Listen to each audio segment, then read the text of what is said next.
மாதத்துக்கு உண்டான சிறப்புகளை பற்றி பார்ப்போம். வீடியோக்குள்ளே போகலாம்.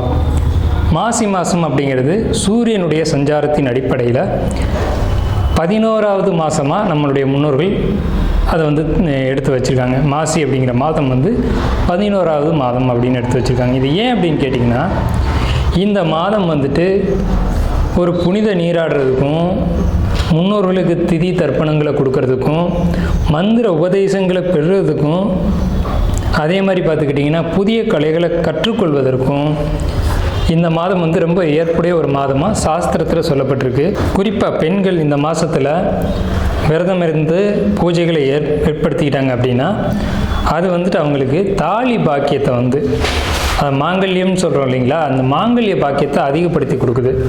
தாலி பாக்கியம் தான் ஒரு பெண்ணுக்கு ரொம்ப அவசியமான ஒரு விஷயம். அப்போ அந்த மாங்கல்யம்ன்ற விஷயம் இந்த மாசி மாதத்தில் சிறப்பான ஒரு இடம் பெறுது. மாசி மாதத்தில் தான் மாசி சிவன் ராத்திரி அப்படின்ற ஒரு விஷயம் வருது. மாசி மாதத்தில் இறை வழிபாடு இல்லாத நாட்களே கிடையாது. எல்லா 30 நாளுமே இறை வழிபாட்டுக்கு உகந்த நாட்கள் தான். அதில் இந்த ஹோலி பண்டிகை கொண்டாடுறதா இருக்கட்டும், சிவராத்திரியாக இருக்கட்டும், இந்த மாதிரி மாசி அமாவாசைக்கும் மாசி பௌர்ணமிக்கும் விசேஷங்கள் அதிகம். இதில் திருமால் மகாவிஷ்ணுவா அவதாரம் எடுத்த ஒரு மாதம் திருமால் மகாவிஷ்ணுவா அவதாரம் எடுத்த மாதம் மாசி மாதம்தான். இந்த மாசி அமாவாசைக்கும் மாசி பௌர்ணமிக்கும் விசேஷங்கள் அதிகம்.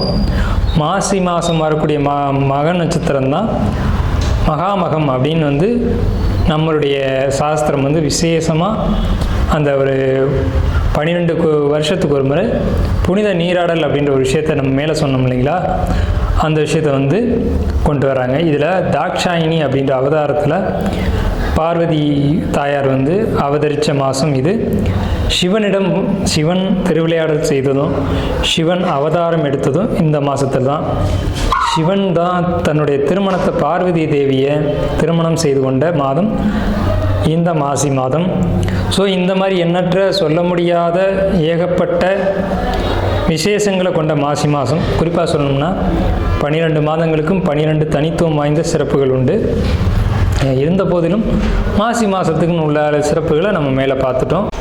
சுவாதி நட்சத்திரத்துக்கு உண்டான மாசி மாத ராசி பலன்கள். பாக்கியமான மாதம் சொல்லணுங்க. பாக்கியமான மாதம். நீங்கள் இந்த மாதம் முழுக்கவே உங்களுக்கு பாக்கியமான விஷயங்கள் எல்லாமே கிடைக்கும். சுவாதி நட்சத்திரத்தில் 1, 2, 3, 4 பாதங்கள் எந்த பாதத்தில் நீங்கள் பிறந்திருந்தாலும் சரி, இந்த காலகட்டத்தில் மாசி மாதத்தில் எடுக்கக்கூடிய முடிவுகள் எல்லாமே உங்களுக்கு வெற்றியை கொடுக்கும். பயணங்கள் இருக்கும், வேலையில் முன்னேற்றம் இருக்கும், வேலை சார்ந்த விஷயங்களில் முயற்சிகள் சிறப்பான முறையில் வெற்றி அடையும், பயணங்களில் வெற்றி தரும், ப்ரமோஷன் கிடைக்கும், ஆதாயம் கிடைக்கும், புதிய நண்பர்கள் கிடைப்பாங்க, நண்பர்கள் மூலமாக உங்களுக்கு வெற்றி கிடைக்கும், பழைய நண்பர்கள் மீண்டும் வருவாங்க, நல்ல ஒரு பிஸ்னஸ் ஐடியா கிடைக்கும். அந்த ஐடியா மூலமாக நீங்கள் வாழ்க்கையில் முன்னேறக்கூடிய ஒரு அமைப்பு இருக்கும். பொருளாதார வளர்ச்சியும் பொருளாதார முன்னேற்றமும், மாணவர்கள் கல்வியில் முன்னேற்றமும் அடைவீங்க.